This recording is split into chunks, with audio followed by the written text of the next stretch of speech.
A ver, pensemos en esto un segundo. Comer no es solo ingerir alimento, no. Para muchísima gente es una experiencia sensorial completísima, casi como una sinfonía. Y a veces creemos que nuestras preferencias, o esos rechazos que tenemos con la comida, son solo gustos.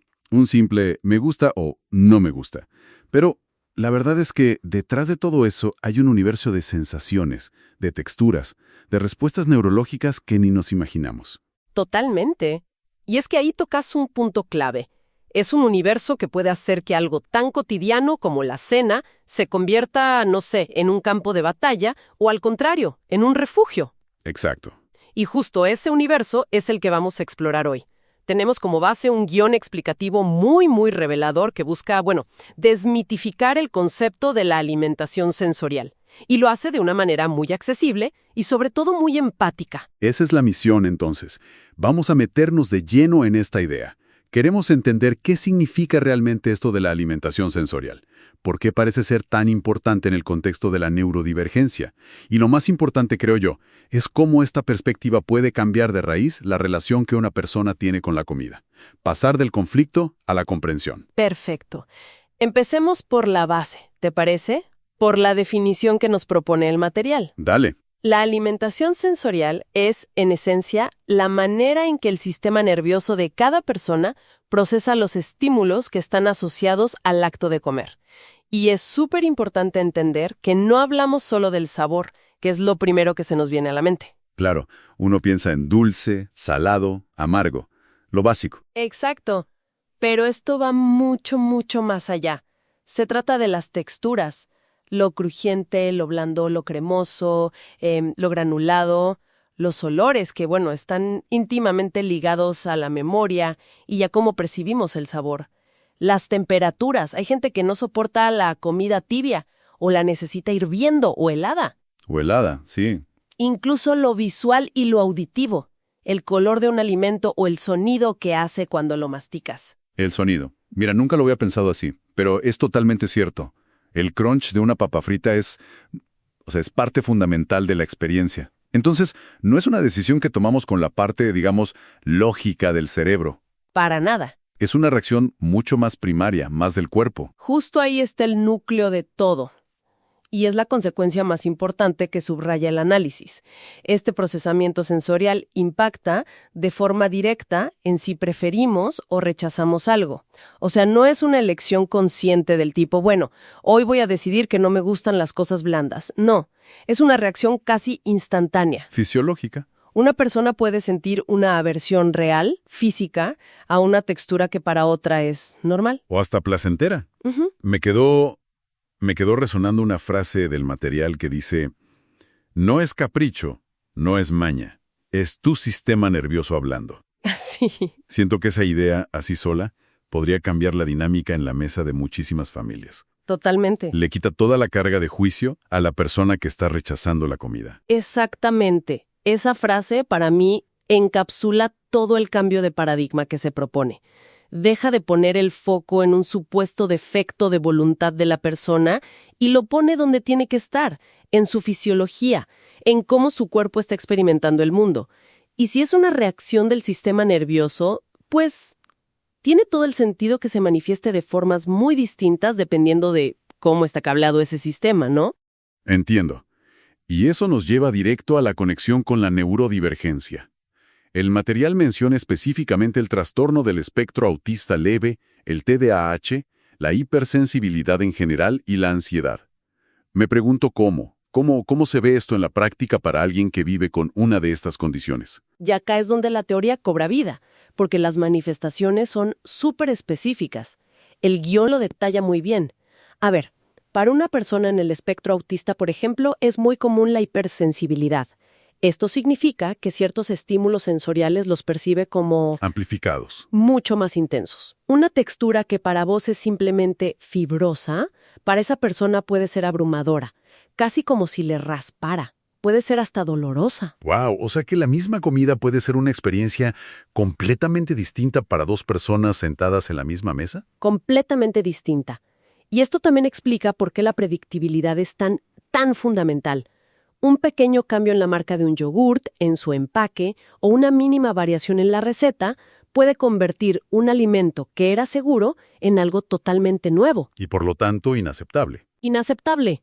Porque esa mínima variación rompe la previsibilidad sensorial que le daba esa seguridad. Tiene toda la lógica. Ahora, en el caso del TDAH, el análisis dice que la relación con la comida puede ir en dos direcciones casi opuestas. ¿Cómo es eso? Es fascinante, la verdad. Por un lado, para un cerebro que está buscando estímulos constantemente para poder mantenerse enfocado, la comida puede ser una herramienta para eso. Ah, mira. Se buscan sabores muy intensos, picantes, ácidos, texturas muy crujientes, combinaciones novedosas, algo que mantenga al cerebro, digamos, enganchado y activo mientras come. La comida como una forma de estimulación, entonces. Exacto. Pero, ya acá viene lo interesante, puede pasar todo lo contrario. Si el cerebro ya está sobrecargado de estímulos de afuera, si el día fue caótico, la comida puede convertirse en una necesidad de regulación. De bajar un cambio. De bajar un cambio. En ese caso, se buscan alimentos muy simples, monótonos, predecibles, comer siempre lo mismo para no añadir más ruido sensorial a un sistema que ya está al límite. Y para la ansiedad, el concepto clave que se menciona es el de los alimentos seguros. Es un término que se escucha cada vez más, pero a veces no queda del todo claro qué significa. ¿Cómo lo define el material en este contexto? Bueno, para una persona con ansiedad, el simple acto de comer ya puede ser una fuente de estrés. La presión social en una cena, la incertidumbre de probar algo nuevo en un restaurante, todo eso puede disparar el sistema de alerta. En ese contexto, los alimentos seguros son como un ancla, son un puerto conocido en medio de la tormenta. ¿Y qué los convierten en un ancla? ¿Sus nutrientes? ¿Su sabor? Su predictibilidad. Son comidas que la persona conoce a la perfección. Sabe exactamente su sabor, su textura, su olor, la sensación que le producen. No va a haber sorpresas. Y esa ausencia de sorpresa sensorial ayuda a calmar el sistema nervioso. Se convierten en un mecanismo de regulación emocional. Es una forma de decirle al cuerpo, tranquilo, esto es conocido, es tu seguro, puedes bajar la guardia. Me parece un punto crucial porque se insiste mucho en que estas respuestas no son voluntarias. No es que alguien decide calmarse con un plato de fideos con manteca. ¿Para nada? Es una respuesta fisiológica. Es que esa es la clave de todo. El material usa una frase muy precisa.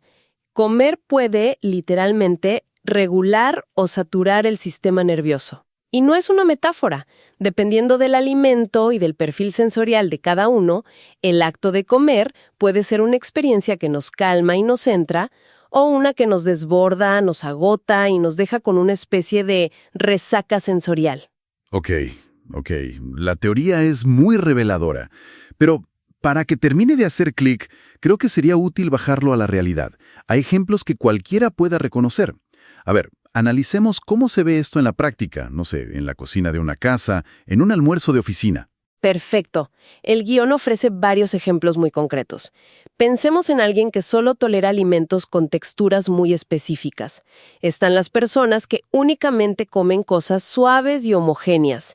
Purés, yogures, sopas crema. Cero tropezones, como se dice. Cero. Y cualquier cosa que sea crujiente o que tenga pedacitos genera un rechazo inmediato. Y también está el caso contrario, ¿no? Gente que necesita el crunch para todo. Exacto. Personas que necesitan esa estimulación auditiva y táctil en cada bocado.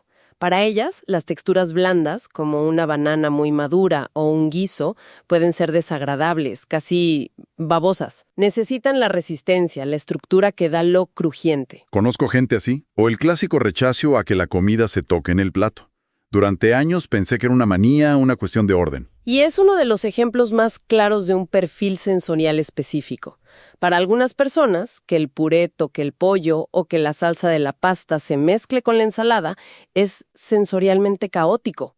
No se trata de prolijidad. Es que la mezcla de texturas, de temperaturas y de sabores se vuelve impredecible y abrumadora. El cerebro no sabe qué esperar del siguiente bocado y eso genera una sobrecarga. Cada alimento tiene que mantener su propia identidad sensorial. Es como si, en lugar de una melodía, escucharan puro ruido. El material también menciona el rechazo a colores muy intensos. ¿Qué hay detrás de eso? A menudo, los colores muy vivos o artificiales, el cerebro los puede percibir como una señal de alerta, como una señal de un sabor demasiado fuerte o químico o desconocido. Es un mecanismo casi instintivo. Claro. Y lo mismo pasa con la temperatura. El guión habla de la necesidad de que la comida esté siempre a una temperatura estable y predecible. La sorpresa de encontrar una parte de la lasaña hirviendo y otra apenas tibia puede ser suficiente para arruinar toda la experiencia. Todo vuelve a esa palabra, predictibilidad. Es como el pilar de todo esto. Y me lleva de nuevo al concepto de alimentos seguros. Quiero que profundicemos un poquito más ahí. Si la clave es la previsibilidad, ¿qué es exactamente lo que define a un alimento como seguro? Solo que se conozca de antemano. Es más que eso. Lo que caracteriza a un alimento seguro, según se desprende del análisis, no es tanto su valor nutricional, ni siquiera su sabor, sino su absoluta y total consistencia sensorial. Es un alimento del que la persona sabe exactamente qué esperar cada vez que lo come. Conoce su textura al milímetro, su sabor exacto, su olor, su temperatura ideal. Por eso se tiende a comer siempre la misma marca de galletitas, o los macarrones con queso de una caja específica. Justo. No es por lealtad a la marca, es por lealtad a la consistencia. Justamente. Comer siempre los mismos macarrones con queso de la misma marca, preparados exactamente de la misma manera, elimina una carga cognitiva y sensorial que es enorme. La decisión de qué comer ya está tomada, la tarea de procesar nuevos estímulos se elimina, la experiencia física de comerlo es conocida y no representa una amenaza para el sistema nervioso. Es como elegir un camino conocido para volver a casa en un día agotador. En lugar de intentar una ruta nueva, no buscas aventura, buscas la tranquilidad de lo familiar. Es la analogía perfecta. Estos alimentos se convierten en un refugio sensorial. En un mundo que puede ser caótico, ruidoso e impredecible, tener la certeza de que esa comida va a ser exactamente igual que siempre proporciona una sensación de calma y seguridad que es increíblemente valiosa. Formadora de todo el tema. Hay una frase en el guión que me pareció el corazón de todo esto. Cuando entendés tu perfil sensorial, comer deja de ser un conflicto y se convierte en un espacio seguro. Es un cambio de perspectiva radical. Completamente. Si conectamos esto con el panorama general, el impacto es enorme. Durante décadas, estas preferencias sensoriales han sido etiquetadas con juicios de valor. Mañas, caprichos, ser quisquilloso, ser maleducado, y esto genera una cantidad inmensa de culpa y de vergüenza en la persona que las vive y una frustración tremenda en su entorno, en su familia, en sus amigos. Totalmente. ¿Cuántas veces escucha el probá, solo un bocado, no seas así? En esta casa se come de todo. Y cada comida se convierte en una negociación tensa, en una batalla de voluntades donde la persona con la sensibilidad sensorial siempre pierde, porque se la acusa de ser difícil. Exacto. El material sugiere que entender la alimentación sensorial permite desmantelar toda esa estructura de juicio, permite que la persona y su entorno puedan abordar la comida sin culpa y con más calma. Ya no se trata de forzarse a tolerar algo que te genera un malestar físico real. Se pasa de un lenguaje de juicio a uno de autoconocimiento y de compasión. Es reconocer que tu sistema nervioso funciona de una manera particular y que tenés derecho a cuidarlo, no a violentarlo. Me encanta cómo lo llama La Fuente, una alimentación respetuosa con tus sentidos. Es una idea muy poderosa, porque expande el concepto de nutrición. No se trata solo de nutrir el cuerpo con vitaminas y minerales, sino de nutrir también el sistema nervioso con seguridad, con calma, con predictibilidad. Es una forma de autocuidado que valida la experiencia corporal única de cada persona. Y al validarla, le quita el peso del conflicto. Comer deja de ser una prueba de resistencia que hay que superar 3 veces al día. Se convierte en lo que debería ser para todos. Un momento para reponer energías, tanto físicas como mentales, sin tener que estar en estado de alerta. Absolutamente. Creo que hemos desglosado las ideas de una forma muy completa. Para ir cerrando, ¿podríamos recapitular los puntos clave que sacamos del análisis? Me parece una buena idea. Bueno, lo primero y fundamental. Comer es una experiencia profundamente sensorial, que va mucho más allá del gusto. Involucra texturas, olores, temperaturas, sonidos y colores. Segundo, el concepto de alimentación sensorial es la herramienta que nos permite entender cómo nuestro sistema nervioso procesa todos esos estímulos, y es la clave para comprender preferencias y aversiones, sobre todo en personas neurodivergentes. Exacto. El tercer punto, que para mí es el que cambia las reglas del juego, es que estas respuestas sensoriales son fisiológicas e involuntarias. No son un capricho, son la reacción genuina del cuerpo. Y finalmente, el cuarto punto, que es el más esperanzador, que comprender nuestro propio perfil sensorial tiene el poder de transformar la comida. Puede pasar de ser una fuente constante de conflicto, de ansiedad y de culpa, a convertirse en un espacio de seguridad, de calma y de autocuidado.